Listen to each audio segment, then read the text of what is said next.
Kisah Nabi Lut dan kaum Sodom. Kisah tentang Nabi Lut telah disebutkan oleh Allah Subhanahu wa Ta'ala dalam Al-Quran pada surat Hud ayat 77, 81 dan 82. Allah Subhanahu wa Ta'ala memerintahkan Nabi Lut untuk berdakwah kepada kaumnya, yaitu kaum Sodom yang telah melakukan penyimpangan.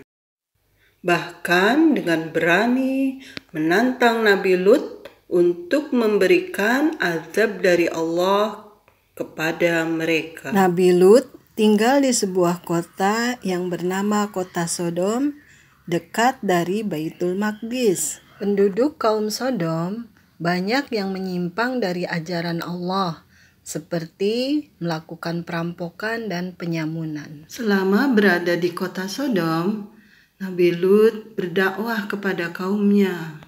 Namun kaumnya mendustakan ajaran Nabi Lut dan tidak menghiraukan perkataan Nabi Lut. Wahai kaumku, mengapa kalian tidak bertakwa? Sesungguhnya aku adalah seorang rasul kepercayaan yang diutus kepadamu. Bertakwalah kepada Allah dan taatlah kepadaku. Shh, bicara apa sih dia? Entahlah, wahai saudaraku, aku bosan sekali mendengar Lut mengoceh tentang keimanannya itu. Mereka terus mengobrol, seolah-olah tidak mendengarkan perkataan Nabi Lut. Wahai kaumku, aku sekali-kali tidak minta upah kepadamu atas ajakan mulia ini. Jadi, engkau kemari minta upah kepada kami? Ini, ambillah. Kebetulan aku punya banyak uang dari hasil rampasan para musafir. Astaghfirullahaladzim. Sesungguhnya, mengambil hak orang lain adalah perbuatan yang zalim. Wahai kaumku, segera bertaubatlah kalian. Nabi Lut kemudian meninggalkan mereka dengan perasaan hancur. Tidak sekali dua kali kaum Sodom bersikap buruk kepada Nabi Lut.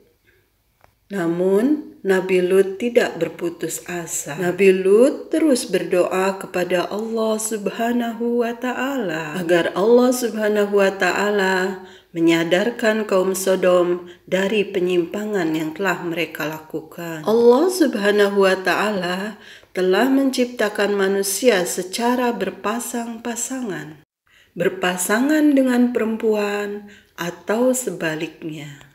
Namun kondisi berbeda terjadi pada kaum Sodom.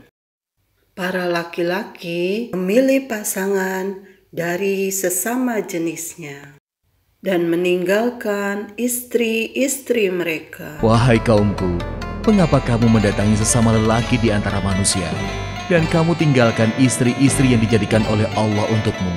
Bahkan kamu adalah orang-orang yang melampaui batas. Wahai Lut, mengapa engkau selalu ikut campur dalam urusan kami? Urus saja urusanmu sendiri. Jangan menghalang-halangi kami. Nabi Lut merasa geram dengan kelakuan kaumnya. Namun, Nabi Lut menahan perasaannya. Sesungguhnya, kamu benar-benar telah melakukan perbuatan yang amat keji yang belum pernah dikerjakan oleh seorang pun dari umat-umat sebelum kamu. Hai Lut, sesungguhnya jika kamu tidak berhenti, benar-benar kamu termasuk orang-orang yang diusir. Sesungguhnya, aku sangat benci kepada perbuatanmu. Atas izin Allah, aku tidak akan semudah itu menyerah. Lakukan sekehendakmu seperti kami lakukan sekehendak kami. Kerusakan moral pada kaum Sodom sangat sulit untuk diperbaiki karena kaum Sodom tidak menyertakan Allah dalam kehidupan mereka, sehingga mereka mudah dikuasai oleh syaitan. Kesedihan Nabi Lut semakin bertambah ketika melihat istrinya telah melupakan Allah Subhanahu wa Ta'ala. Hanya sedikit dari kaum Nabi Lut yang mau mengikuti ajaran Nabi Lut. Di sisi lain, penyimpangan seksual semakin terang-terangan dilakukan. Wahai kaumku yang malang, sebelum azab Allah tiba kepada kalian, segeralah kalian bertaubat. Sesungguhnya Allah Subhanahu wa Ta'ala itu Maha Pengampun lagi Maha Omong kosong semua itu, wahai Lut. datangkanlah kepada kami azab Allah jika kamu termasuk orang-orang yang benar. Nabi Lut tidak habis pikir dengan permintaan kaumnya yang menantang untuk mendatangkan dari Allah Subhanahu wa Ta'ala. Dalam keputusasaannya, Nabi Lut bermunajat kepada Allah Subhanahu wa Ta'ala. Ya Tuhanku, tolonglah aku dengan menimpakan azab atas kaum yang berbuat kerusakan itu.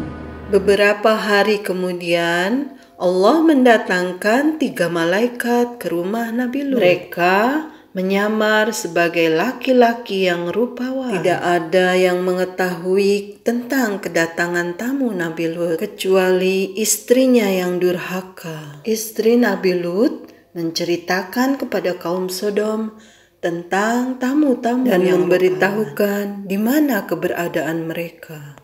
Tidak lama kemudian terdengar ketukan di pintu rumah Nabi Lut. Ya Allah, pasti itu mereka. Pada saat itu juga para malaikat utusan Allah menceritakan tentang jati diri mereka serta menjelaskan maksud tujuan mereka datang ke negeri Sodom. Kami adalah utusan-utusan Tuhan. Sekali-kali mereka tidak akan dapat mengganggu kamu. Sebab itu, pergilah dengan membawa keluarga dan pengikut-pengikut kamu yang tertinggal kecuali istrimu. Hah? Jadi kalian... Ketukan pintu rumah Nabi Lut semakin keras. Kemudian Nabi Lut bergegas mendatangi arah suara. Buka pintunya, wahai Lut. Kami tahu engkau ada di dalam. Ada apa ini? Mengapa kalian bersikap seperti ini? Wahai Lut, kami dengar dari istrimu bahwa hari ini engkau kedatangan tamu-tamu yang rupawan. Sesungguhnya mereka adalah tamuku, maka janganlah kamu mempermalukanku. Jadi, engkau memang sengaja menyembunyikan mereka? Hah? Wahai kaumku, bertakwalah kepada Allah dan janganlah kamu membuat aku terhina. Banyak bicara, minggir kau. Atas perbuatan kaum Sodom, para malaikat membuat buta mata mereka. Hah?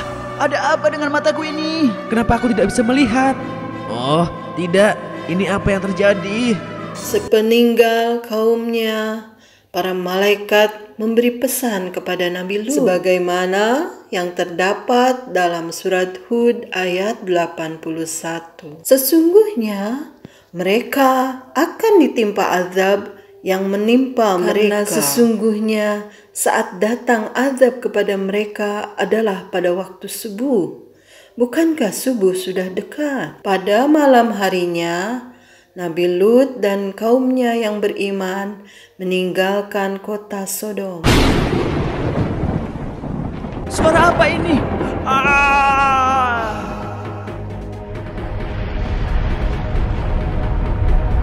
Akhirnya, Allah Subhanahu wa Ta'ala mendatangkan azab yang mereka tantang, sebagaimana yang disebutkan dalam Al-Quran surat Hud ayat 82. Maka ketika keputusan kami datang, kami menjungkir balikan bumi kaum Lut dan kami bertubi-tubi menghujani mereka dengan batu dan tanah yang terbakar.